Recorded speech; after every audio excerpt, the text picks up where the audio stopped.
Data Mesh, ele é uma arquitetura que ele é baseado em 5 princípios, né?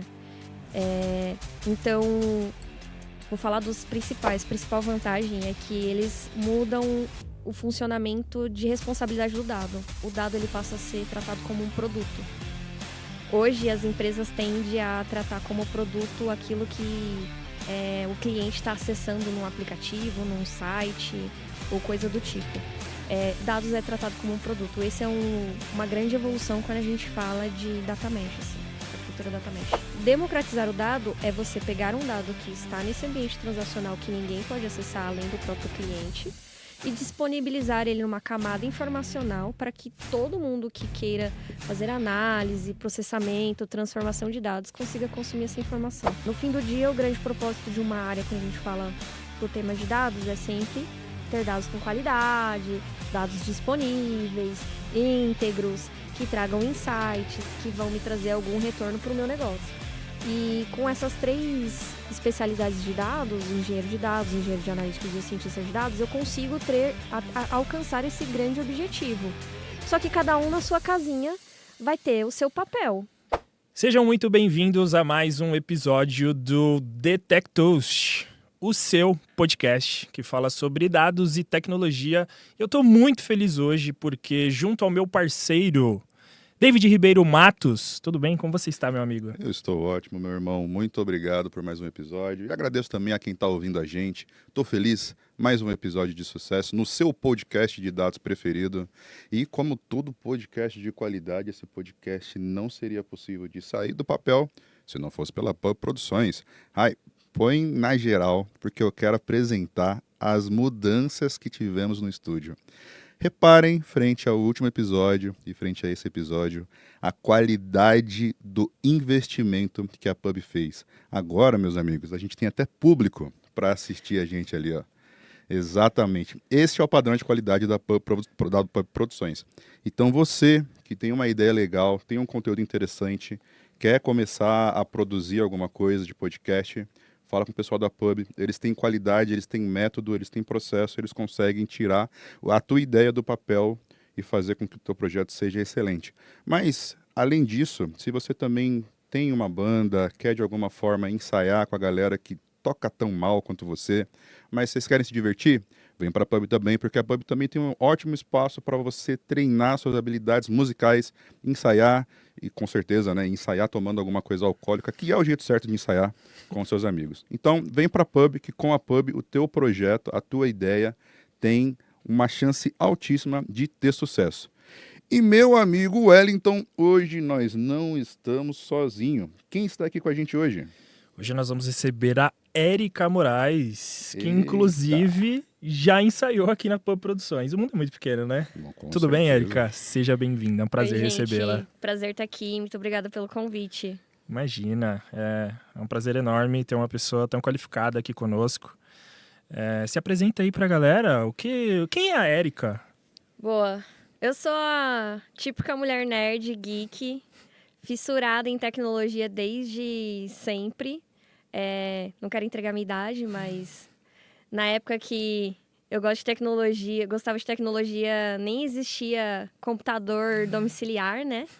Mas sou apaixonada aqui, encantada por área de tecnologia, especificamente dados, que sempre, desde o início da minha carreira, atuando com dados e analytics.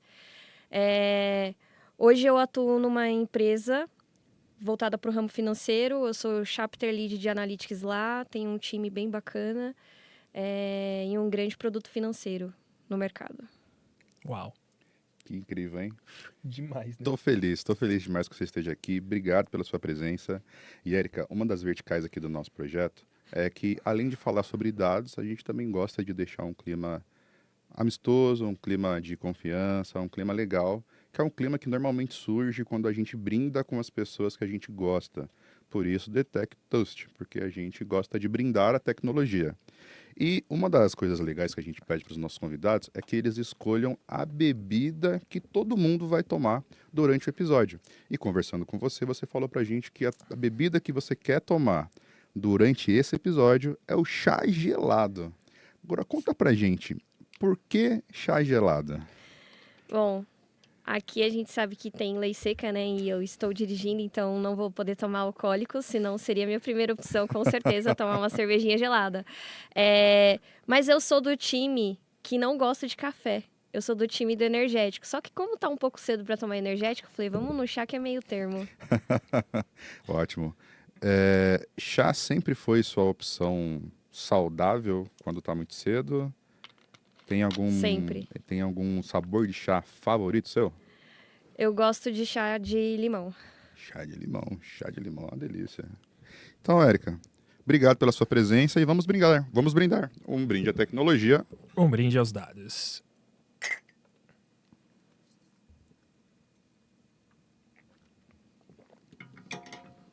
Chá gelado é uma delícia, cara. Eu gosto muito. Eu também. Sabe do que eu gosto também, meu amigo? Sou do time café, mas eu gosto de chá também. E eu sou muito parecido com a Érica nisso, porque se não fosse pelas leis brasileiras e também, né, pelos problemas que isso causa na saúde, eu viveria tomando cerveja. Cerveja é uma delícia. Sério? Uhum. Eu não gosto muito. Só não ganho de uísque, assim, mas cerveja também é muito bom. Qual que é a sua cerveja favorita, Érica? Eu gosto de uma cerveja chamada Leopoldina. Uma Legal. cerveja de trigo. E aí eu gosto da wheat beer dela, que é aquela que é mais cítrica. Então teremos que ter um outro episódio com a Érica, ela e um chofer, para ela poder beber bastante, Bem né? que a gente busque ela. E vamos tomar essa Leopoldina, porque agora você me deixou curioso. Boa. Vamos experimentar. Bora. Érica, profissional de dados e analytics a vida toda. O que você acha de todas essas mudanças que a inteligência artificial tem causado aí no mundão tech? E o que você enxerga de oportunidade e se você vê algum ônus nisso? Fiz várias perguntas, fica tranquila para responder, fica à vontade. Cara, primeiro que quando bem utilizada, eu só vejo vantagens e benefícios, né? Infelizmente, algumas pessoas acham que tudo é aplicável em inteligência artificial e miram um canhão para resolver um problema que é uma formiguinha. Então, acho que a maior dificuldade é saber dosar onde eu uso uma inteligência artificial ou não, porque muitas vezes minerando dados, processando dados é o suficiente para você resolver um problema e você não precisa de uma mega solução num nível tipo de inteligência artificial para resolver algo. Então, a primeira coisa que eu vejo de dificuldade é essa. Mas eu sou muito suspeita para falar sobre essa parte de inteligência artificial, porque é um mundo que eu sou extremamente apaixonado. Eu tenho especialização nessa área, eu vou entrar na minha segunda especialização na área de inteligência artificial. E eu sou amarrada nessa especialidade de dados.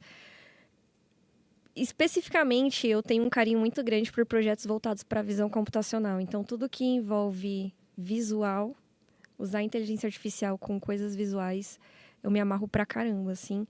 E acho que é uma das áreas que mais cresceu. Tem algum projeto, assim, que você já fez? Alguma coisa que você já construiu a nível acadêmico? Tem alguns projetos, sim. Alguns. Já fiz projetos voltados para o agro, onde, através de imagens de satélite e fotos geográficas mesmo, identificar o estágio da colheita, se precisa de fazer algum tratamento, algo do tipo, não está evoluindo conforme esperado para o tipo do grão. Então, reconhecer através de imagem o quanto estava saudável aquela colheita ou não, e pronta para ser colhida ou não. Mas tem um projeto que eu tenho muito carinho, que eu fiz, que é voltado para acessibilidade, que, tentando não ser muito técnica, é como se fosse um plugin dessas ferramentas de videochamada, onde ele convertia fala para gestos de libras e gestos de libras para texto. Super acessível. Foi um projeto que a gente fez uma conversa supervisionada, então extremamente treinado, né? Uma conversa de apenas 5 minutos. Mas foi um projeto que tem grande potencial, assim. A gente patenteou e tudo e está aguardando as 7 chaves para o momento certo a gente poder lançar. Muito interessante, hein? Caramba. Que legal. E de onde surgiu essa oportunidade de fazer esse projeto? Foi na minha vida acadêmica mesmo. né, uma das especializações que eu fiz, eu tinha que fazer um projeto final, né? O famoso TCC. E junto com o meu grupo, são 2 colegas, a gente pensou, cara, o que a gente pode fazer? E aí, numa linha de trazer benefícios para a sociedade e tudo mais, né? Indo numa linha de altruísmo pessoal da gente, alinhado do grupo, a gente falou, boa, então vamos mexer com acessibilidade. E aí, estudando o mercado e tudo mais, a gente entendeu que usando visão computacional, que era algo que o grupo inteiro gostava, e pensando em acessibilidade, a gente falou, pô, não vejo muitas ferramentas nesse sentido no mercado. E foi bem na época da pandemia, então tava no auge, assim, fazer videochamadas e nunca... Naquela época não tinha nenhum assistente nesse nível de trazer acessibilidade, né, para esse público. Então, a gente pensou em criar algo para beneficiar as pessoas surdas e a sociedade como um todo. Muito interessante. Um comentário que você fez na sua resposta anterior sobre soluções de IA complexas para problemas simples. Eu confesso que eu tenho uma dificuldade de identificar quando que o meu problema é um problema simples o suficiente para eu usar qualquer outra coisa que não seja uma IA. Me ajuda a entender, Eriquinha, quando que eu consigo identificar que o meu pernilongo já está grande demais e eu preciso de uma bazuca para matar ele? É porque, assim, o movimento que as empresas têm feito e para surfar a onda de inteligência artificial e a generativa. Não, porque eu sou moderno, eu tô surfando a onda, eu também aplico isso na minha empresa e trazer uma publicidade positiva. A galera meio que, não é todo mundo, mas costuma, grande parte da galera, assim, confundir e querer colocar soluções de IA em problemas que, assim, cara, você transformar um dado, montar simplesmente um modelo de ciência de dados te atende. Então, sei lá, tipo, tem gente que quer colocar IA para responder pergunta roteirizada de suporte. Cara, isso é um chatbot, cara. Um chatbot não necessariamente é uma IA. É um algoritmo treinado ali, simples, que vai te responder. Eu não preciso usar do artifício de inteligência artificial em si. Muito interessante. Muito interessante que para o pessoal que é leigo, chatbot, IA, qualquer tipo de interação automatizada já é um sinônimo de IA. Muito importante você trazer essa diferenciação para a gente, até mesmo para as empresas que estão querendo, que estão começando a se aventurar nesse tipo de tecnologia, saberem um pouco mais onde estão pisando. Concordo plenamente.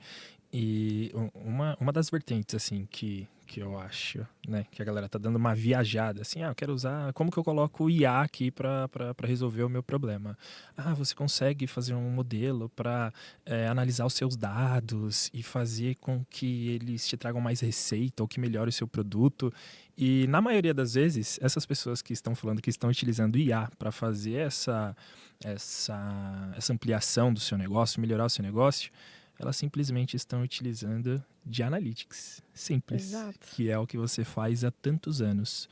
Conta um pouquinho como foi a sua primeira experiência com Analytics. Boa. É engraçado o meu caminho para dados, porque no meu primeiro emprego eu era estagiária numa empresa de indústria mecânica. E aí eu fui contratada para trabalhar com suporte, helpdesk. Só que uma das coisas que tinha nesse suporte era voltado para dados. E aí eu percebi que era algo que estava me deixando mais feliz, que eu tinha mais aptidão, o meu gestor percebeu que tinha mais aptidão e, tipo, com 3 meses eu já comecei a receber só tarefas voltadas para análise de dados, né? Eram poucas pessoas que tinham acesso ao sistema da empresa, de acompanhar faturamento e tudo mais, então eu comecei a ficar responsável por montar esses relatórios, extrair do sistema. Não era uma empresa tão grande, então não tinha uma área só de TI, uma área só para dados e analytics. O departamento inteiro de TI, que era um total de 3 pessoas contando comigo, que tinha essa responsabilidade de cuidar de tudo que era voltado de sistema da empresa. Então aí nasceu a minha paixão por dados mesmo, assim. E daí para frente eu comecei a sempre trabalhar com automação de dados, gerar relatórios automáticos, fazer análise, estudos, tirar insights, através dos insights implantar melhorias. Então, daí surgiu a minha vida no universo de dados e analytics. Que legal. Você comentou que trabalha numa instituição financeira e para o principal assunto que eu quero puxar para hoje, não tem como falar do Itaú. Quantos anos você tem de Itaú? Quando que você começou a trabalhar lá? Conta um pouquinho como foi o seu início, a sua integração e por que que a gente vai falar. Eu preciso falar que você trabalha em Itaú, porque o Itaú é referência em Data Mesh, que é uma estratégia onde as empresas podem implementar na sua cultura, principalmente cultura tecnológica e de dados, para que o consumo de dados seja democratizado, seja simples e que funcione. Conta um pouquinho, desculpa dar esse spoiler aí, mas conta um pouquinho como foi o seu início no Itaú, você que pegou essa transformação aí, a implementação do Data Mesh. Mudou muita coisa desde quando você entrou para cá? Muito. Mudou bastante. Eu entrei no Itaú em 2021, então tem 4 anos que eu tô lá. Eu entrei para trabalhar com ciência de dados. E aí, estava bem no começo dessa ruptura, né? Dessa mudança de como trabalhar com dados. Eles estavam saindo do on-premises para cloud. E nessa mudança para cloud, foi quando eles adotaram trabalhar com a arquitetura Data Mesh dentro do Itaú. Mudou completamente, porque eu estava numa área logo que eu entrei que o ciência de dados era feito com a ferramenta do SAS. Então, todas as análises e algoritmos analíticos eram feitos no SAS. E aí a gente teve essa ruptura para a gente começar a ir para trabalhar com cloud. Então, a primeira coisa que eu tive que fazer foi aprender a trabalhar com cloud. Assim. Era algo totalmente novo para mim, sabia desse desafio. E uma das coisas que me chamou a atenção para querer entrar no Itaú foi o diretor de dados, o Moisés. Sério? Um cara referenciaço, assim, na área de dados, veio da Vale do Silício. Foi uma contratação super acertada do Itaú. E ele que é o pai do Data Mesh, toda essa cultura de dados implementada que hoje o Itaú tem é fruto do trabalho do Moisés. Que legal. E, Érica, explica para minha mãe, que está assistindo agora, beijo, mãe, te amo, palavra simples, o que é o Data Mesh? O Data Mesh, ele é uma arquitetura que ele é baseado em 5 princípios, né? Então, vou falar dos principais para mim, assim. Primeira coisa é autosserviço. Então, as pessoas, elas conseguem se servir do que elas precisam e provisionar, né? As ferramentas que elas precisam para determinada solução de dados. Então eu quero mexer com data viz, visualizações, dashboards, eu uso essa ferramenta, eu provisiono ela.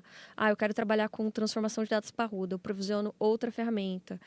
Não, agora eu quero armazenar dados, eu provisiono outra ferramenta. Então você tem essa autonomia de provisionar seus serviços sem depender de uma área específica centralizada. E, claro, para mim, a principal vantagem é que eles mudam o funcionamento de responsabilidade do dado. O dado ele passa a ser tratado como um produto. Hoje, as empresas tendem a tratar como produto aquilo que o cliente está acessando num aplicativo, num site ou coisa do tipo. Dados é tratado como um produto. Esse é uma grande evolução quando a gente fala de Data Mesh, assim, arquitetura Data Mesh. E a terceira principal que eu vejo é em relação à governança. Eu sei que tem algumas pessoas presentes aqui nesse estúdio que são um pouco céticas, mas a governança, ela é uma governança que todo mundo é responsável pela governança, assim. Então, se eu sou produtor do dado, eu sou responsável pela governança dele, garantir que aquele dado é confiável e que somente eu vou produzir ele e eu não vou ter replicação de dados desnecessária. Data Mesh é uma estratégia aplicável em todas as empresas?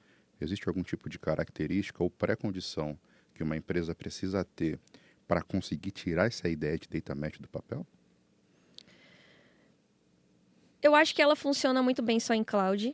Em quem trabalha com cloud on-premises, não acredito muito em funcionar em on-premises. Justamente por conta dessa questão de que um dos principais princípios é o autosserviço e no on-premises você fica dependente de uma área para provisionar seus serviços. Então, a primeira coisa que uma empresa tem que ter é trabalhar com cloud, né? Ambiente cloud para dados ou qualquer coisa que ela esteja fazendo. Fora isso, cara, aí vem de novo a dúvida, né? Eu miro um canhão para uma formiguinha ou eu vou expandindo aos poucos? Porque eu posso começar com uma arquitetura mais simples, né? Mas conforme essa empresa vai criando escala, pode ser que no futuro ela tenha que migrar para uma arquitetura mais robusta do estilo data mesh.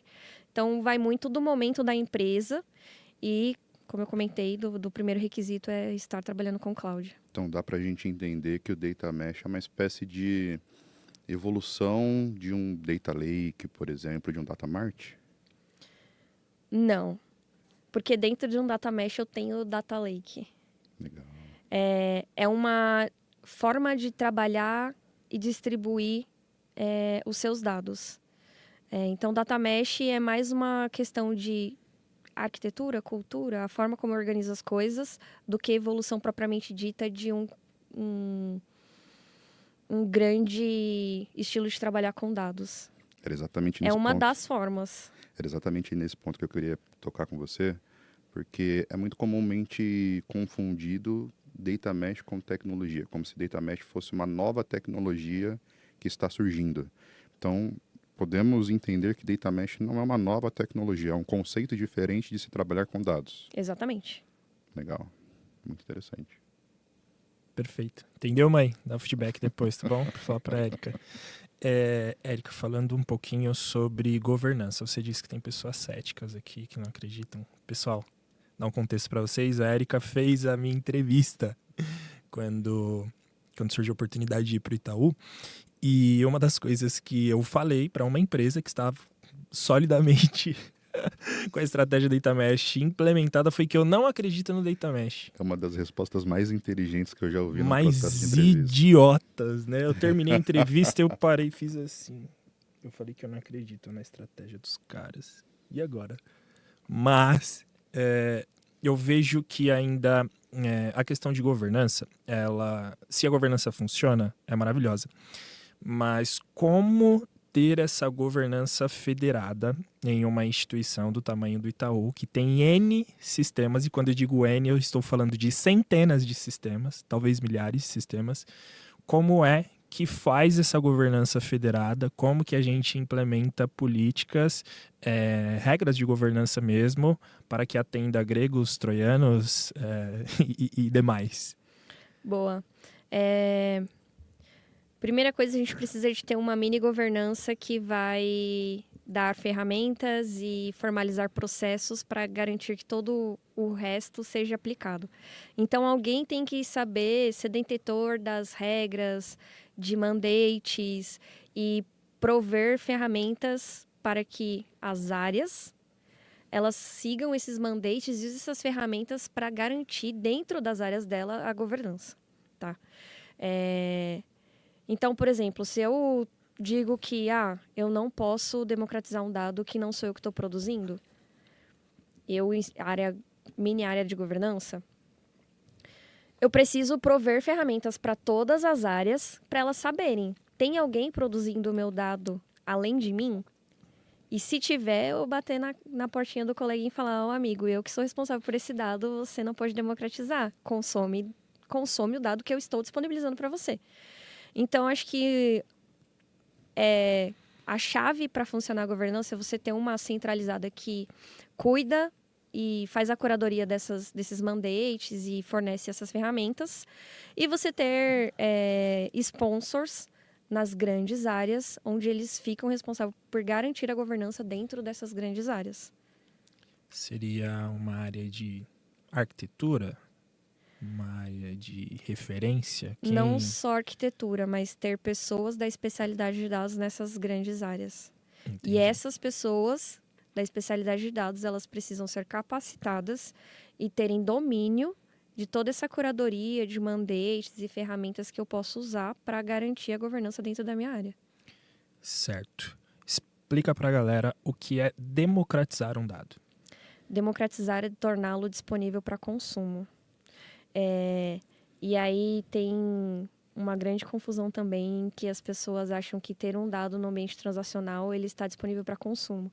Cara, ambiente transacional é aquele ambiente onde a plataforma que o cliente acessa, então o app, exemplo, trafega os dados.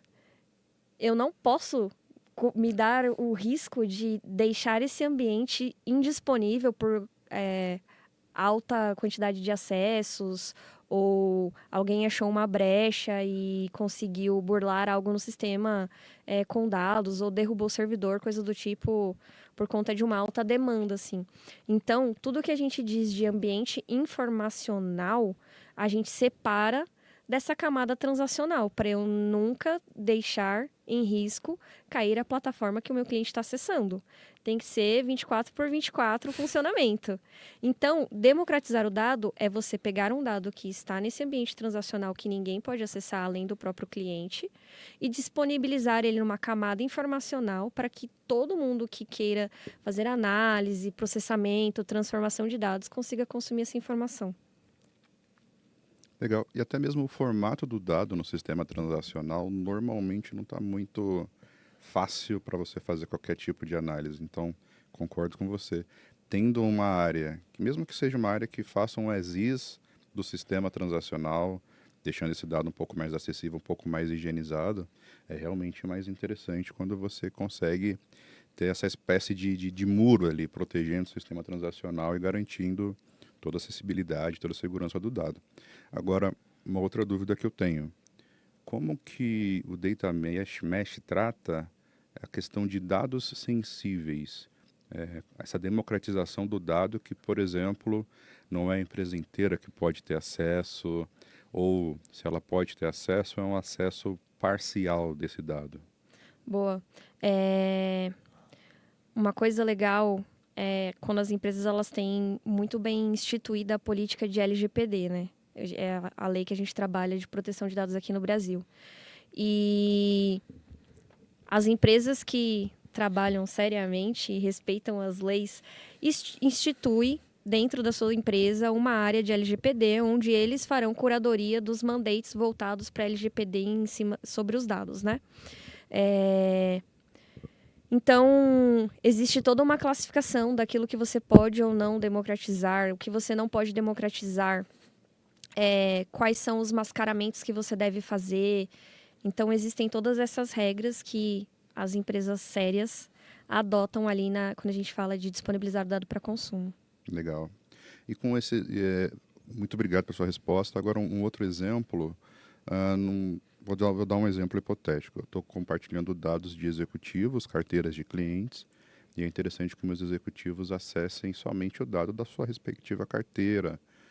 Não é um dado sensível, mas é um dado que eu não consigo enxergar ele por completo. Eu preciso, para cada cliente, distribuir uma fatia diferente desse meu dado. Como é que você entende que seria uma boa forma, dentro ali do que o Data Mesh valoriza, para entregar essa informação? Legal. Existem alguns meios de controlar isso via acesso. Você consegue falar quais grupos de acesso a pessoa pode ter, e aqueles grupos têm limitação de visualizações que pode ter. Então, gestão de acessos é a primeira solução para esse tipo de problema. Mas, além disso, você pode adotar a estratégia de... E aí o Data Mesh entra nisso, né? Se eu preciso consumir informação só do meu produto, eu democratizo a informação só do meu produto. Então, essa é uma das maneiras. Agora, a depender de como a empresa está distribuída, vamos supor que eu tenho uma grande área que cuida da carteira, que é um caso típico na empresa que eu trabalho.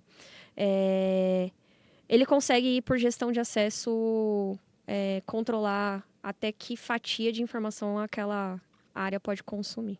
Legal. Obrigado pela sua resposta. Boa. Tem alguns métodos ali, técnicas por trás do back-end que façam com que isso seja muito mais fácil na AWS. Muito bacana. Mas, Érica, uma dúvida. Quando você democratizou o seu dado, onde que esse dado fica disponível? Que formato que ele fica disponível? Tem que ser igual ao sistema que você utiliza ali no dia a dia? Explica um pouquinho como é que funciona essa democratização. Uma vez que você democratizou esse dado, onde ele está? O que precisa fazer para acessar? É fácil fazer esse gerenciamento? Legal. Uma coisa que tem dentro do Data Mesh, que a gente fala quando a gente vai democratizar a informação, são as camadas de democratização. Então, basicamente aqui, falar para a avó do El de novo, a gente tem 3 camadas de democratização. Então, a gente tem uma camada SOR, que é System of Records. Gastei todo o meu inglês aqui agora. Tem mais. Essa camada, basicamente, é o Ctrl+C, Ctrl+V do que está no transacional. Eu não posso mudar uma vírgula do que é. E aí, a partir daí, eu posso criar transformações, especializar meu dado para minha necessidade. Aí entram outras 2 camadas.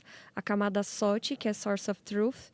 Então, a gente sabe que no transacional, a maneira que o dado ele é armazenado não é simples de acessar muitas vezes. Vem no famoso formato JSON. Então, tem um monte de informação numa única coluna. Não é muito intuitivo para consumir e tirar insights da informação. Então, a camada SOT, ela nos traz esse benefício.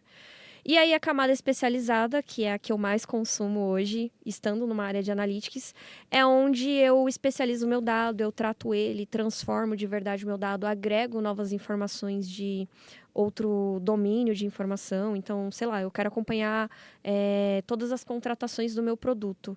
Ah, mas eu também quero trazer informação da faixa etária do cliente.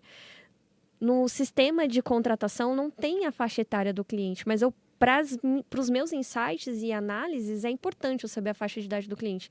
Então, eu vou lá no sistema de cadastro de cliente e puxo as informações da faixa etária e qualquer outra informação que eu queira agregar nas minhas análises. E aí, isso torna o dado um dado especializado. Então, a depender do nível de camada, o dado está pronto para consumo ou não. E quando a gente está numa camada especializada, é muito tranquilo, assim, a gente acessar a informação, porque ela já está bem mastigadinha, trabalhada, e aí os insights ficam bem mais intuitivos. Eu também tenho outras formas de consumir dados, né? Não só puramente o dado de uma tabela criada. Eu posso consumir dados através de insights de um dashboard. Então, um dashboard normalmente são aqueles relatórios cheios de gráficos, e então é uma forma visual de eu consumir informação também. E é engraçado porque o cérebro ele processa 95% dos estímulos cerebrais através de coisas visuais e não texto. Então, uma coisa legal de trabalhar com Data Viz é que, olhando um gráfico ou um conjunto de gráficos, você extrai um insight muito mais rápido do que, de repente, eu pegar uma tabela e ficar lendo linha por linha dela. Faz sentido. Excelente resposta. Maravilha. Pensando que...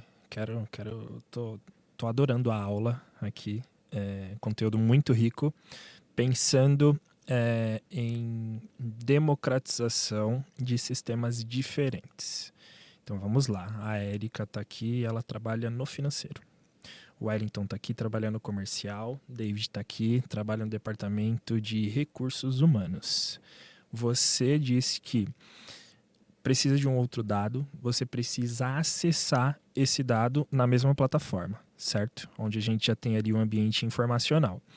Se você não tiver o dado aqui do meu departamento comercial democratizado, como funciona esse pedido? Como que você provém o acesso provém não, né? Como que você vai atrás desse dado para que eu, Wellington do comercial, democratize esses dados e consiga te dar um insumo para você tomar os seus insights em completude ali, né?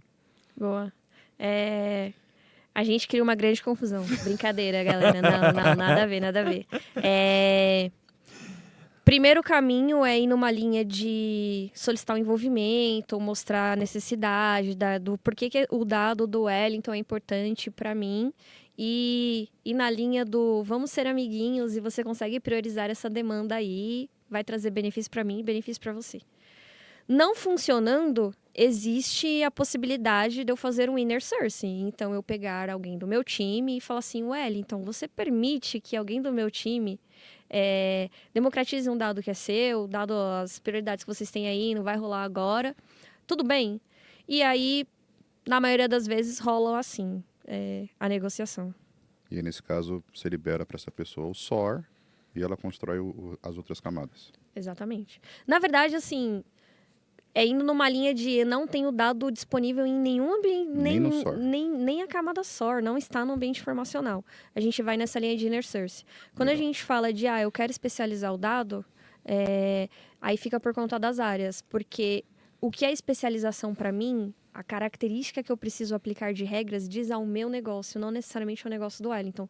Então, quando a gente fala de ir numa linha de visões especializadas, quem quer consumir informação é responsável por criar a sua visão especializada. Não importa se o dado sou eu que estou produzindo, é uma outra área. Entendi. Interessante. Muito legal. Eriquinha, falando de evolução de plataforma, como você comentou, o Itaú saiu, né? Tá saindo do on-premises e tá indo para 100% em nuvem. E aí o nosso querido CIO, não CIO não, CIO? Guerra? Não, ele é diretor de tecnologia. Diretor de tecnologia, meu Deus. O nosso diretor de tecnologia, o Guerra, ele declarou lá em uma conferência da Amazon que até o final de 2027, né? A partir de 2028, todos os nossos recursos tecnológicos estarão na nuvem. O que você enxerga de oportunidade e o que você acha que o Itaú vai precisar fazer para alavancar e conseguir atingir esse resultado? Já tem feito, né? O Itaú, ele cada vez mais tem investido em tecnologia. E as grandes empresas, elas estão vivas até hoje porque investiram em tecnologia. E esse é o caminho. Então, primeira coisa já foi feita, assim. E continua sendo feita. É um trabalho contínuo investir em tecnologia. E tendências, acompanhar tendências do mercado, o que tem de novidade e tudo mais. Sempre balizando. Mas é um trabalho grande. A gente sabe que, por ser uma instituição muito antiga, a gente tem 100 anos de Itaú, né? A gente tem sistemas jurássicos que ainda estão sendo modernizados. Então, é uma meta atingível. E para que isso se alcance, não tem outro caminho a não ser investir em pessoas, tecnologia e estratégias concisas e que são possíveis de seguir. Muito obrigado, era a resposta que eu esperava. Porque eu quero falar agora sobre como o Itaú investe em educação para os seus colaboradores, principalmente para a gente que está na área de dados. Nós sabemos, se sabe que o Itaú investe muito em pessoas e nós sabemos, como YouTubers, que temos as carreiras de dados dentro do Itaú. O que você enxerga como um grande diferencial para dados que o Itaú tem feito, investindo em educação ali, informação para o seu próprio colaborador, mas também deixando com que ele tome a decisão de utilizar tecnologia X ou Y na hora de executar ali as suas atividades. O que você enxerga assim, que é o grande diferencial do Itaú, principalmente na hora de facilitar a vida, a integração ali dos seus colaboradores, falando das carreiras de dados? Legal. Primeira coisa, ele investe bastante em certificações, banca a certificação. Não são todas as empresas que fazem isso. Isso é muito legal e super incentivador, assim. E tem essa questão interna, de fato, de investir nas carreiras das especialidades de dados, né? Então, a gente quebrou em 4 especialidades. A gente tem engenharia de dados, que é a fundação de dados mesmo, prover ambiente, soluções para tirar o dado do ambiente transacional para o informacional. A gente tem engenharia de analytics, que é onde eu atuo. Ali já é onde a gente trabalha de transformar com dados, tirar insights, criar dashboards, né? A gente tem a área de ciência de dados, que a gente chama de Advanced Analytics. Então, tudo que é algoritmo de ciência de dados fica nessa especialidade. E a gente tem a área de Machine Learning, que é fazer rolar toda a parte de IA e os modelos de ciência de dados se autossustentarem. Então, a gente tem essas 3 especialidades. E o legal é que o Itaú, ele tá sempre dando oportunidade, né? É um pai e uma mãe. Porque a qualquer momento a pessoa ela pode optar por fazer uma migração de carreira. E cabe a ela estudar, seguir todas as trilhas que a gente tem disponível internamente, contar com o próprio protagonismo, estudar por conta também, né? Então, o Itaú, ele tá sempre dando essa oportunidade para quem tá de fora, para quem é de dentro do Itaú. E basta a pessoa querer, porque oportunidade ela tem, assim. Legal. Nos bastidores a gente conversou um pouco sobre data mesh voltado para consumo. E eu gostei muito desse tema. Explica para o nosso público, conta para a gente o que é isso, por que isso é tão interessante. Cara, no fim do dia, você usar dados é você não usar dados porque é legal. Tem algum objetivo, você vai fazer alguma coisa com o que você consumiu. Então, pra vida, né? Eu obtive uma informação, para que eu vou usar ela? E aí, quando a gente fala de um ambiente corporativo, a gente usa para trazer benefícios para a empresa. Trazer benefícios para a empresa, no caso de uma empresa que presta serviço como o Itaú, é você tomar as melhores decisões para os clientes, porque os clientes vão ficar felizes, a sociedade vai ficar feliz, e isso vai trazer retorno financeiro para a instituição, vai consolidar a imagem dela diante do mercado, entre outros grandes benefícios. Mas, fato é, a gente consome informação para tirar insights. O que é insights? Eu acompanhei aqui a jornada de um cliente e vi que ele está sempre tomando problema nessa etapa.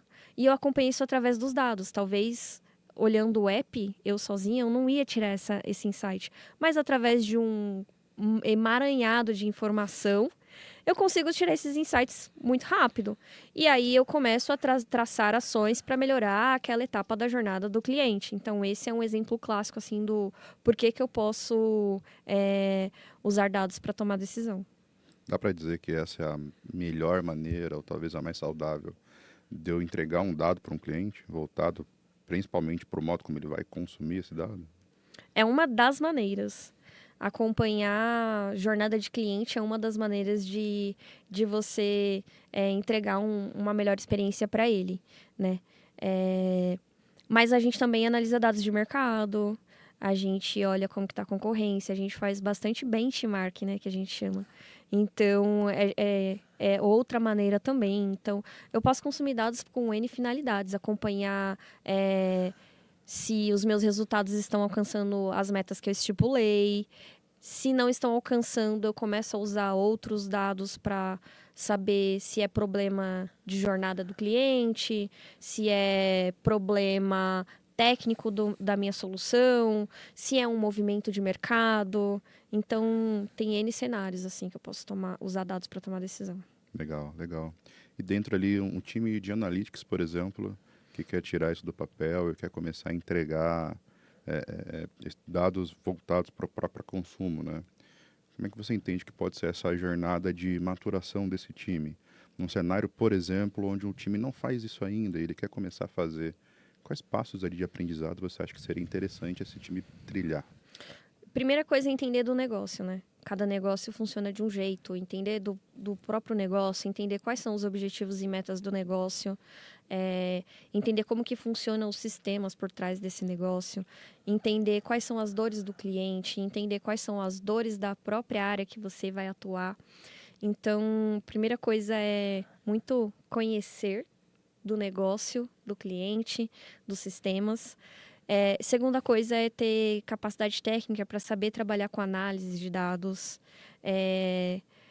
Tem uma coisa que o pessoal acha que é só cruzar uma base aqui, uma base ali, tá tudo certo. Não, você tem que entender dessas características, porque o sistema A funciona de um jeito, o sistema B funciona de outro, e se eu quiser juntar essas informações, eu tenho que aplicar determinadas regras. Então, saber trabalhar com dados, saber garantir que aquele dado está correto, que eu não gerei uma análise errada, trabalhar com as ferramentas adequadas para dados voltados para consumo, para transformação, para democratização. Então, tem um pouco do que tange ferramenta, mas também conhecer bastante do negócio. Legal, legal. Meu amigo, eu estou aprendendo horrores com essa garota aqui. Eu Tô falei feliz pra demais. você, cara. Falei pra você. A gente só traz os melhores aqui. Eriquinha, é um presente ter você aqui com a gente. Prazer a gente é todo tá meu. tão feliz de ter você aqui que eu vou te dar um presente em nome da Detect Toast para agradecer por você ter aceitado o nosso convite e por você ter vindo aqui. Muito obrigado por ter vindo. Eu que agradeço. um prazer. Estarei sempre disponível aqui para vocês, porque é um podcast de respeito e, como eu falei, né? Eu sou muito ficcionada por tecnologia e dados, então super combina comigo. Tá sendo muito difícil pra gente não puxar muitos assuntos, porque a gente quer trazer aqui você muitas vezes. Então, prometo que eu vou ficar só nesse assunto de data mesh hoje, porque eu quero que você volte. E essa vai ser a desculpa que eu vou usar para te chamar de volta. Pode chamar, que o convite já está aceito desde agora. Cara, super personalizado aqui, fazendo um pouco de inveja. Muito bacana. Já vou ter um abridor de garrafa aqui para minha cerveja. Falei que eu sou fã de cerveja, parece que vocês adivinharam, não foi combinado. E aqui, vamos ver. Seria muito bom se fosse um abridor de garrafa. O pessoal da experiência do cliente vai precisar. Isso já é uma excelente ideia. O próximo brinde será um abridor de garrafa. Isso, na verdade, é um suporte para celular. É um suporte para celular. Agora que eu vi, porque a embalagem não... Mas você pode testar e contar pra gente se funciona. Se funciona. Se funcionar, maravilha. Boa, gafe. Foi gafe. Não foi. Tá todo mundo. Todos os Fica convidados tranquilo. acham que é um abridor de garrafa. Isso, pode ficar inclusive, tranquilo. já é um insight pra gente de criar esse brinde pra galera. Exatamente. Olha, agora aqui vai ser questão de honra. Na minha casa, todos os dias, eu vou estar tomando o meu chá gelado com a minha caneca aqui do The Tech Toast. Obrigada, galera. Imagina, obrigado a você. Presentaço. Eriquinha, vamos subir a régua aqui e começar a falar de coisas um pouco mais avançadas. Oi. Traz mais o microfone. Perdão, eu sou novo ainda. Tô na experiência. Tudo bem.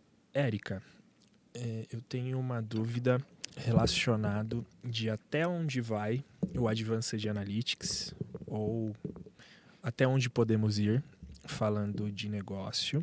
Então, hoje, para construir os seus produtos de dados, que é assim que o Itaú lida com os seus dados, para construir os seus produtos de dados, como o David falou muito sobre como tirar isso do papel, para você começar a iniciativa dentro de um time. Mas quais são de onde a gente pode ir de um produto mais simples até um produto mais avançado que possa ser transformador assim, a nível de negócio? Conta um pouquinho pra gente. Legal. Quando a gente começa a entrar numa camada de Advanced Analytics, a gente já está trabalhando com um grande volume de dados. Então, essencial, primeira coisa, a gente ter um estruturante bem feito. Eu preciso de dados. Eu não consigo trabalhar sem dados para trabalhar com Advanced Analytics. Com Analytics, a gente consegue até dar uns jeitinhos brasileiros, mas Advanced Analytics, meu amigo, trabalhar com ciência de dados, eu preciso de dados. Então, primeira coisa é isso. E, cara, o mar é gigantesco, assim, pra gente trabalhar com ciência de dados. Eu posso ir numa linha de trabalhar com modelos de prospecção, propensão de contratação, propensão de abandonar um produto. Então, reter clientes, eu posso trabalhar com N coisas. Eu posso trabalhar com modelos também voltados para gerar preços mais atrativos, ofertar produtos que a pessoa nem sabe que precisa. Então, ali o mar é grande. Quando a gente sai um pouco de uma linha de instituição financeira, a gente pode trabalhar com modelos voltados para a saúde, a gente pode trabalhar como o meu projeto, modelos voltados para acessibilidade, voltados para identificação de problemas. Então, ali o mundo é muito grande, assim. Mas uma coisa é certa, a gente vai precisar de muitos dados para conseguir implantar qualquer coisa voltada para modelo. Muito bacana. Olhando para acessibilidade, quais são as outras oportunidades que talvez não estejam aos nossos olhos? Você falou desse projeto maravilhoso para acessibilidade de surdos, né? Fazer a transformação ali de vídeo para Libras, conversão, e de Libras para texto. O que você enxerga assim, de oportunidade além disso? Para onde que a gente não está olhando ainda, Érica? Existem grandes projetos no mercado aí das Big Techs, voltados para acessibilidade visual ainda, pessoas cegas. Então, esse projeto que eu citei foi muito voltado para pessoas surdas, mas a gente tem voltados para pessoas cegas. A gente tem robótica que usa inteligência artificial voltados para locomoção. A gente tem projetos voltados para pessoas que têm Parkinson, que você gera estímulos cerebrais. detecta todo o estímulo cerebral da pessoa e depois gera outros estímulos para parar a tremedeira. Então, tem projetos ali que, cara, atende um monte de coisa voltado à saúde, voltado à acessibilidade. Tem um projeto que me chamou muita atenção que eu vi em relação à saúde, que era através da íris da pessoa detectar problemas de visão que ela pode ter. Então, catarata, estigmatismo, miopia. Através de uma foto, reconhecendo a íris da pessoa, você já consegue diagnosticar. Então, pessoas que não têm acessibilidade a consultórios médicos, de repente, através de um vídeo ou de uma foto, conseguir identificar alguma necessidade que ela tem ali de tratamento. Entre outras coisas, cara. Esse mundo de inteligência artificial, ciência de dados, ele adentrou assim na nossa vida no dia a dia que a gente nem percebe, né? A IoT tá aí, né? Hoje eu não vivo sem automação residencial na minha casa. Eu sou viciada em automatizar tudo. Quais automatizações você tem na sua casa? Eu tenho porta, luz, persiana, robô aspirador. E agora, embora eu não tome café, minha esposa gosta muito de café, eu tô tentando automatizar a nossa cafeteira para o despertador dela tocar, já preparar o café dela. Caramba, que legal, mano. Provavelmente a casa dela é mais inteligente que nós dois juntos. Eu ia falar isso agora. Você pensa em distribuir aí essas automações, levar para o mercado? Brincadeira. Não, imagina que isso. E falando assim, principalmente de automatização, o que você enxerga assim como oportunidade, agora falando para a galera, é óbvio, você hoje está numa posição de liderança, e para a galera que está ali, né, as squads mesmo, que trabalham ali com analytics, o que você enxerga de oportunidade assim para a galera automatizar no dia a dia, coisas que a Eriquinha fazia manual tantos anos atrás e que ela com certeza olha para trás e fala, nossa, aquela tarefa que eu tinha, putz, se eu tivesse nesse momento agora, eu ia trabalhar 2 horas por dia e 6 eu ia descansar. Esse mundo de automação de dados, ele avançou muito rápido, né? Muito rápido mesmo, assim. Então, a primeira coisa que eu vejo de oportunidade é em relação a trabalhar com muitas ferramentas que surgiram durante esse tempo, né? A maioria das empresas, eles estão nessa transição de um ambiente legado para um ambiente moderno. E o ambiente moderno, eles nos traz, cara, benefícios incontáveis, assim. A começar por coisas automatizadas. Eu não tenho a necessidade de ter uma pessoa ali dedicada para fazer aquela tarefa. Então, usar dessas ferramentas mais avançadas e já é um grande benefício que você começa a dedicar não só tempo para aquilo que você estava fazendo manualmente e começar a dedicar seu tempo exclusivamente para fazer essas análises e insights, pensando na galera de analytics mesmo, né? Então, eu passo a ter mais tempo livre para me dedicar mais a trazer insights e propor soluções para os negócios. Então, acho que essa é a melhor oportunidade, assim, que eu vejo. Que você não perde mais tanto tempo no processual e passa a tomar mais tempo em analisar dados mesmo e extrair insights. Ainda nessa pergunta, nesse tema, tem uma pergunta que eu faço para todos os convidados, que eu amo as respostas que eles trazem, e eu quero fazer para você também. Eriquinha, a IA vai roubar os nossos empregos? Não. Eu acredito que quando aconteceu a Revolução Industrial lá em 1900 e bolinha, nem sei se foi em 1900, em Torre de História, mas 1000 e Guaraná com rolha, a galera pensou, pô, esses robôs vão roubar nosso trabalho. Roubou? Não. Não roubou, de certa forma, não. Ele criou escala. Então, a IA tá aqui para criar escala, mas roubar o nosso trabalho, não. Até porque ali a gente não está falando exatamente de uma inteligência artificial, né? Pensar sozinho. Você treina ela para pensar. Então, a mente do ser humano, ela nunca vai ser substituível. Concordo plenamente. Que resposta profunda. Gostei dessa resposta. Agora, indo para um outro lado, ainda no tema de data mesh, toda tecnologia tem as suas limitações, tem seus problemas que aquela tecnologia não resolve. Pensando nas fragilidades, nas fraquezas, nas limitações do data mesh, quais problemas o data mesh não resolve? Eu não de... Primeira coisa, ter data mesh não quer dizer que eu tô tomando decisões usando dados naturalmente. Isso precisa de ser aplicado na prática, é uma questão cultural. Aplicar uma arquitetura, um conceito de distribuição de dados ou de como trabalhar com dados não vai trazer isso. Porque isso é uma coisa que depende do ser humano e é cultural. Então, eu tenho dados e eu tenho que usar eles para tomar decisão, primeira coisa. Mas o que eu diria que não é algo que não supre, mas são pontos de risco que, se você não seguir certinho, vai te trazer problema. Então, eu posso ter desperdício financeiro. Porque uma das coisas que, se você não tem uma governança bem instituída, é você estar replicando o mesmo dado em diversos lugares. Ou gerando o mesmo dado com conceitos diferentes, e aí cada um tomar uma decisão diferente sobre aquele dado, porque cada um estava com um conceito. Então, eu vejo isso como um risco se você não tem uma governança bem instituída.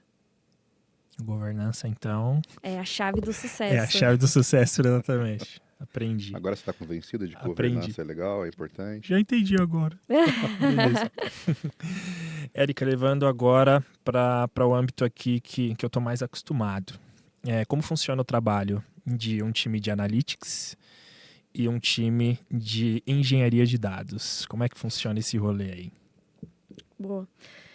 Um time de dados, ele trabalha mais com soluções parrudas e estruturantes. A gente fala mais ali, de fato, do universo de deixar o dado disponível para consumo. A grosso modo, seria isso, assim, na prática, é o que um engenheiro de dados está fazendo. Quando a gente já fala do engenheiro de analytics, aí a gente está falando de estar super conectado com o negócio e super conectado com o engenheiro de dados. São áreas parceiras. Não dá para ter analytics se você não tem engenharia de dados, porque eu não consigo mexer com análises se eu não tenho dado disponível para mim. Então, o engenheiro de analytics no dia a dia, ele está constantemente tendo que saber trabalhar com ferramentas de dados, transformação de dados, democratização de dados especializados. E para isso ele precisa estar lado a lado com as áreas de negócio para entender o que o negócio quer alcançar, quais são as metas do negócio, como funciona, quais são as características, e aí juntar os dois dos melhores mundos e começar a trazer insights, ter percepções através dos dados de coisas que precisam evoluir ou de coisas que foram legais e pode replicar em outros lugares. Então, o dia a dia da pessoa de analytics é um misto tecnologia com um misto negócio, assim. É muito híbrido. Dá para dizer que são times diferentes? Ou seria interessante se a área de analytics, a área de engenharia, a área de advanced analytics fossem a mesma área? Embora eles sejam todos da especialidade, da grande especialidade de dados, são times apartados, porque, primeiro que as respostas que eles têm que trazer são diferentes, os desafios deles são diferentes no dia a dia, mas eles têm sinergia, eles precisam estarem alinhados e trabalhando em conjunto para um grande propósito. No fim do dia, o grande propósito de uma área, quando a gente fala do tema de dados, é sempre ter dados com qualidade, dados disponíveis, íntegros, que tragam insights, que vão me trazer algum retorno para o meu negócio. E com essas 3 especialidades de dados, o engenheiro de analytics e o cientista de dados, eu consigo alcançar esse grande objetivo. Só que cada um na sua casinha vai ter o seu papel, né? Então, tudo junto, eu teria que ter uma mega pessoa especializada para saber fazer tudo. E isso é muito difícil, né? Muito difícil mesmo. Sua resposta foi excelente, porque eu vejo com uma certa frequência empresas que querem crescer nesse ramo e buscam investir em o mesmo profissional fazendo esses 3 papéis. E é muito mais interessante quando você tem um time que, exatamente isso que você comentou, cada um no seu quadrado, cada um na sua casinha, a empresa ganha escalabilidade com isso e cada profissional consegue dividir para conquistar. Se aperfeiçoa naquele pedacinho e faz com que junto a sinergia entregue produtos de dados muito mais relevantes. Sim, um time multidisciplinar é fundamental, assim. É claro que nem toda empresa está nesse estágio de maturidade, consegue ter esse nível de investimento, porque não é barato você investir em profissionais de multi-habilidades, mas ter um time multidisciplinar dentro do seu negócio é fundamental, assim, cada um fazendo o melhor que sabe, né? Até falando de construção de produto, dificilmente você vai conseguir criar um time de Advanced Analytics sem que o time de engenharia de dados tenha percorrido ali as fases iniciais para deixar esse dado disponível. Responde uma pergunta para mim. Engenheiro de dados precisa fazer análise no seu dia a dia? Não tem como não aplicar análise no seu dia a dia. Cara, a gente está o tempo todo consumindo informação para fazer algo, né? Como eu comentei. Então, eu estou implantando aqui um processo que extrai um dado e deixa disponível para consumo. Eu posso tomar de informações do meu próprio processo, não necessariamente do dado que eu estou produzindo, mas do meu próprio processo. Eu posso tomar informações ali para colher oportunidades de melhorar o meu próprio processo de deixar o dado disponível. Esse é um exemplo clássico, assim. Mas tem pessoas que, por instinto, elas também querem saber um pouco do dado que ela está deixando disponível. Então, não é ruim, mas eu começaria pelo básico, bem feito, que é, cara, eu vou usar dados sobre o meu processo para eu tornar sempre o meu processo melhor. Começaria por aí. Essa seria a minha dica para quem quer começar a mexer com análise de dados, estando mais ali numa cadeira de engenharia de dados. Você enxerga que a cadeira de engenheiro de analytics, ela é um pós do engenheiro de dados, ou você entende que vai perdurar por muitos e muitos anos o papel que hoje o engenheiro de dados tem? Eu estou falando no âmbito geral, não estou falando somente de Itaú aqui, que é democratizar esses dados, cuidar da plataforma, como você disse, a qualidade da plataforma, conseguir observar, entender, reagir a anomalias dentro da plataforma, ser uma plataforma resiliente. E aí tem 2 pontos de qualidade que eu gosto muito de trazer, principalmente para o time. Qualidade da plataforma e a qualidade do dado. Você enxerga que se tiver um contato muito próximo, às vezes a gente sabe que são propósitos diferentes da squad de engenharia de dados e da engenharia de analytics, mas você acha que se os engenheiros de analytics tiverem um contato assim próximo com os engenheiros de dados, você enxerga que as soluções criadas pelos engenheiros de analytics, elas podem ser mais assertivas? Sem dúvidas. E para o meu time eu sempre estimulo essa parceria, essa troca. Qual que é a grande sacada do engenheiro de analytics? É não só saber fazer análise de dados, mas fazer análise de dados bem estruturadas, com processos bem estruturados. A análise de dados é um pedaço do papel do engenheiro de analytics, mas os processos têm que ser processos consistentes, bem estruturados, que se mantenham sustentáveis, executáveis e não dê problemas, para eu garantir que o meu dado está com qualidade, garantir que o meu dado está íntegro, disponível para consumo, para eu realizar minhas análises. Então, essa troca de conhecimento, ela é feita com o engenheiro de dados. Eu não vejo que são coisas que irão se fundir, porque senão a gente teria que ter pessoas multidisciplinares mesmo, assim, tipo, um full stack de dados. Na minha visão, o engenheiro de analytics, ele tem que saber ali trabalhar mais realmente numa camada de transformação de dados, que são soluções um pouco mais padronizadas no mercado, as ferramentas e os desafios, as complexidades, do que ele virar um engenheiro de dados também. Quando a gente fala do engenheiro de dados, os desafios são muito mais complexos tecnicamente, porque cada sistema é um sistema.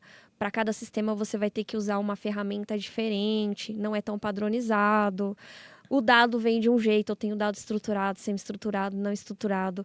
Então, tipo, o engenheiro de analytics ele pode até ter, mas não se espera que ele consiga disponibilizar uma informação de...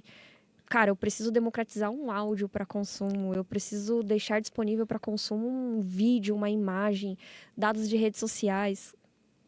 Isso aí mora muito mais ali com um engenheiro de dados que ele tem todo o desenvolvimento técnico para saber lidar com esses múltiplos desafios. Excelente. Meus alunos ouviram? Obrigado pela resposta, Érica. Isso foi muito provocativo e eu acho que vai servir muito para a maioria dos meus alunos. Assistam o podcast e anotem como a gente tem combinado, hein? Érica, dá para ver que você domina assim, o assunto. Falando de formação, qual é a formação que você tem e quais são as especializações que você fez, que você imagina fazer para saber lidar assim com... A gente está te colocando na fogueira aqui. Você está saindo muito bem.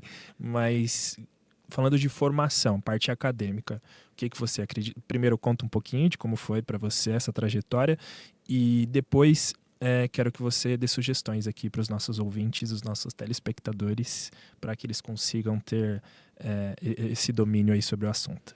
Boa. Vou contar uma história que é curiosa. O meu sonho de carreira, desde que eu era criança, não era trabalhar com tecnologia, apesar de eu sempre ser muito fã de tecnologia desde criança. Eu queria fazer odontologia. Caramba. Só que faculdade de odontologia é cara, minha família é uma família que era um pouco humilde, não teria condições de pagar uma faculdade para mim. Estudei sempre em escola pública, ensino a depender de escola pública, não é lá essas coisas. Então, passar numa faculdade pública de odontologia, que é muito concorrida, seria um pouco difícil também. E aí, nessa de me preparar para vestibular, uma fase bem difícil, né? Eu entrei num técnico, e aí, quando eu fui me inscrever nesse técnico, não tinha nada voltado para odontologia. Aí eu pensei, putz, e agora? O que eu faço? Aí, na minha época... A gente estava muito na moda de fazer curso de informática. Aí minha mãe falou assim, pô, se inscreve no de informática, no técnico de informática, porque daí pelo menos a gente, né, você vai aprender a fazer as coisas de informática que toda empresa exige. Falei, beleza, me inscrevi, passei no vestibulinho desse técnico, comecei a fazer. Quando eu cheguei no primeiro dia de aula, eu pensei assim, que eu ia aprender pacote Office, montar e desmontar computador no máximo. Cara, chegou lá, eu descobri que era voltado para programação. E aí eu descobri um universo que eu não conhecia, não fazia ideia. E eu me apaixonei. E decidi em diante, eu falei assim, cara, é isso que eu quero pra minha vida. E aí, contei um pouquinho dessa história, mas depois disso eu terminei meu técnico, ensino médio, fiz vestibular. E minha graduação é Sistemas de Informação. Depois da minha graduação de Sistemas de Informação, eu fiz outros técnicos voltados para análise de dados. Minha primeira especialização foi em Inteligência Artificial e Machine Learning, que é a minha grande paixão no mundo de dados. Fiz uma outra especialização voltada para gestão de pessoas. E agora estou adentrando na minha terceira especialização, que é IA generativa para negócios. Então, estou ansiosa aí para conhecer um pouco mais desse universo e me especializar. Que legal. Em quais instituições você fez essas formações, desde o técnico? O técnico eu fiz no Centro Paula Souza, nas famosas ETECs aqui do estado de São Paulo. Tamo junto. Sou cria de ETEC.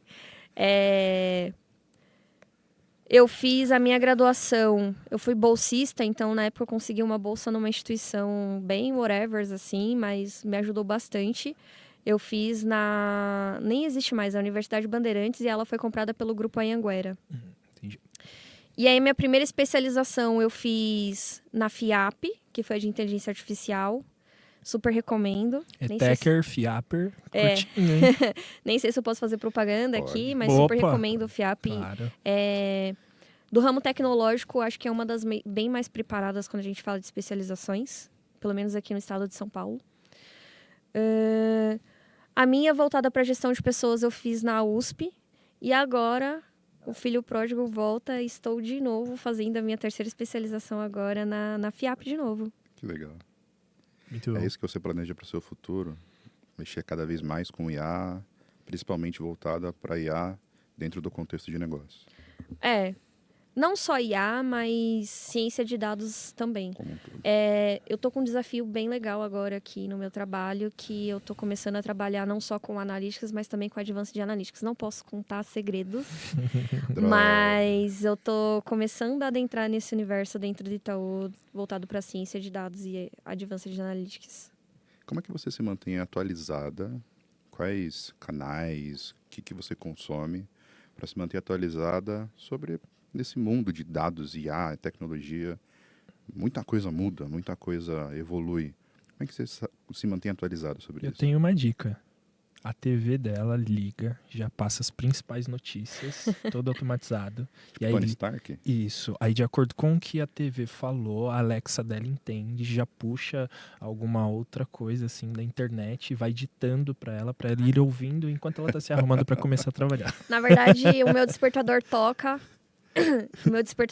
A Alexa fala bom dia, Érica, e já traz o resumo de todas as notícias techs, enquanto eu tô escovando meu dente, arrumando meu cabelo, me trocando de roupa para trabalhar.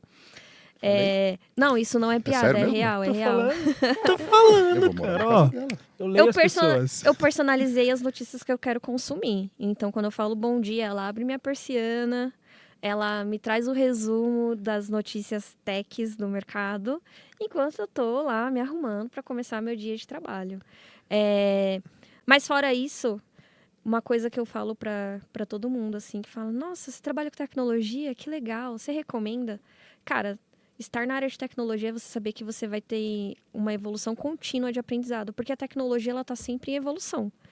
E como uma nerd nata, essa é uma das coisas que eu mais gosto do universo de tecnologia, porque eu gosto muito de aprender o tempo todo. Então, uma coisa que eu tenho consciência e me deixa feliz é que o tempo todo vou ter que estar fazendo alguma especialização nova de algo novo que está surgindo no mercado de tecnologia. Então, uma das coisas que eu faço é consumir informação de notícias mesmo, fóruns, canais de tecnologia, eventos de tecnologia, esses summits da vida. Detectust. Detectust, com certeza. Sem dúvidas. Já tá no meu favoritos no YouTube. Uhul. Consumo pouco YouTube porque não me apetece tanto mais. Eu tô consumindo bastante podcast. Então, podcasts voltados para a área de tech e de dados eu tô consumindo bastante. Certificações, então, cara, é o que eu falei assim, tecnologia, protagonismo, a pessoa ela tem que sempre estar se atualizando e procurando em diversos canais. Legal. E a gente também está no Spotify, Eriquinha. Então, se É isso, quiser é acompanhar isso. a gente no Spotify, tá lá também, Detectust. Boa. Maravilha. Você comentou um pouquinho, né? Essa última resposta que você trouxe, eu quero puxar um gancho aqui. Você é uma mulher, a gente sabe que é minoria ainda na área de tecnologia, e não só mulher, mas é uma líder, que a gente sabe que a escala diminui mais ainda. Dá um recado para as mulheres, olhe para aquela câmera e faz aí. Eu acho que muitas pessoas me perguntam isso. Cara, eu sou mulher, será que faz sentido pra mim? E eu acho que faz total sentido, mas não quero falar isso agora, que você fale pros nossos telespectadores. Bom, a primeira coisa que a gente tem que tirar da cabeça é essa ideia de que profissão tem gênero. Cara, primeira coisa, profissão não tem gênero. É a aptidão, é aquilo que você gosta, é a paixão. A gente tem que trabalhar com aquilo que a gente gosta, e se você gosta, cara, encara, mete as caras. Não quer dizer que vai ser fácil, com certeza qualquer ser humano se depara com N desafios ali, mas nunca desista. Eu tento adotar uma postura não muito agressiva e militante nesse sentido também. É sim desafiador ser mulher na área de tecnologia, majoritariamente dominada por homens, mas não desista, tenha paciência, eduque as pessoas de maneira educada, tranquila. Às vezes a gente vai perder paciência, às vezes a gente vai querer explodir, mas, cara, lembra que é por uma causa maior. E crie conexões, troque experiência com outras mulheres, procure grupos. Existem diversos grupos aí de mulheres na tecnologia. as empresas, elas estão no movimento de adotar diversidade, as empresas de respeito e seriedade. Então, a maioria das empresas tem trazido cada vez mais a importância dessa pauta de diversidade nos seus grupos de seleções. Procure bootcamps. Tô começando agora na área de tecnologia. Procure bootcamps. A maioria das empresas fazem programas de bootcamp para capacitar mulheres voltados para vagas afirmativas, grupos de diversidade. Então, cara, procure, que com certeza tem bastante oportunidade aí no mercado de empresas que estão com as portas abertas ali para quem quer adentrar no universo de tecnologia sendo mulher. Maravilha. Vou aproveitar aqui e puxar um gancho, David. Eu tenho uma aluna chamada Ana, casou recentemente aí, e a gente conversa muito sobre carreira. Essa semana ela recebeu o primeiro sim aí, vai se tornar CLT, vai trabalhar na área de dados, parabéns. ficou muito feliz, tá cheia de presentes. No dia que ela completou um mês de casada, ela recebeu a notícia que ela conseguiu uma vaga ali na área de dados. E ela já comentou comigo de um projeto muito bacana, que é o Mulheres em Dados. Não sei se vocês conhecem, vocês mulheres, eu conheço um pouco de fora, é óbvio, é algo voltado para as mulheres. Recomendo muito que vocês pesquisem, que vocês vejam como funciona. É um projeto gratuito, onde vocês conseguem ter contato com pessoas que estão já em posição de liderança ou numa posição ali como engenheiro, como analista, já na área de dados. E ela comentou que, cara, praticamente toda semana tem uma aula diferente ali sobre conteúdos 100% voltados para dados. É óbvio, não conheço muito a fundo e não é aqui o propósito, mas recomendo muito, pelo pouco que a Ana me contou. Ali é um projeto muito sério e eu tenho certeza que você, mulher, vai conseguir aí ter um direcionamento muito bacana, tendo contato com esse grupo. Não sei nem, acho que é uma comunidade, Mulheres em Dados. Eu ia falar com esse grupo, né? Uma comunidade Mulheres em Dados. Beleza? Conhece o Mulheres em Dados? Não conhecia. Confesso que não conhecia. Vou fazer essa Já ponte. entrou pra minha lista aqui. Vou fazer essa ponte. Vou conectar você com a Aninha ali. Tenho certeza que você vai gostar muito dela e ela explicar um pouquinho do projeto. Quem sabe a gente não coloca a Eriquinha para dar uma aula lá. Nossa, será um prazer também. Uma das coisas que eu mais gosto de fazer na minha carreira profissional é diversos hands-ons, né? Eu gosto de criar programas de capacitação internos dentro do Itaú e de outras empresas que eu já trabalhei. Eu sempre me envolvi com esses projetos. E seria um grande prazer aqui. Já me deixo disponível aí para Mulheres em Dados. Podem entrar em contato comigo se vocês quiserem. Vamos juntos. Show de bola. Atingimos um objetivo maravilhoso hoje. Com certeza, com certeza. Um episódio onde eu aprendi muito. Um episódio... Eu já estava fascinado por você antes de te conhecer. Agora que eu te conheço fofoqueiro. E agora que eu sei toda essa quantidade de coisas legais que eu aprendi, sou ainda mais um admirador. Muitíssimo obrigado por ter aceitado o nosso convite, por ter vindo aqui gravar com a gente. Saiba que nós vamos encher o seu saco para você voltar mais vezes, porque temos muitos temas legais que a gente quer entender com você. Sobre liderança, sobre mulheres no mercado de trabalho. E queria que você deixasse suas redes sociais para a galera que quer te encontrar, seus projetos pessoais. Fica à vontade para fazer o seu merchan. Boa. Eu que agradeço o convite mais uma vez. Foi um prazer estar aqui. O tempo passou que eu nem vi. Fico até vermelha aqui pelos elogios. Saibam que eu estarei sempre disponível. Façam um convite, já está aceito. Yes. Façam um convite que a gente combina certinho aqui para eu voltar com outras pautas super interessantes também. Minhas redes sociais, eu não sou muito assídua nas minhas redes sociais, para ser sincera. Mas podem me procurar, Erica_L_Moraes. Vocês vão achar em todas as redes, LinkedIn, Instagram, Twitter, que não é mais Twitter, né? X. Me recuso a falar que não é mais Twitter. Vocês vão me encontrar lá. Pessoal, esse foi mais um episódio do Detect Toast. Se você gostou desse episódio, escreve aqui pra gente nos comentários qual foi a maior lição que a Eriquinha deixou para você. E não se esqueça, nós estamos no Spotify, nós estamos no YouTube, a gente também está no LinkedIn, a gente está no Instagram, a gente tem o nosso site também, detectoast.com, vai lá conferir. Estamos em muitos lugares e estaremos ainda mais. Obrigado pela sua presença, obrigado por ter assistido mais um episódio aqui conosco e saiba que este podcast foi criado para você que é interessado por dados e que direto ou indiretamente trabalha com dados no seu dia a dia.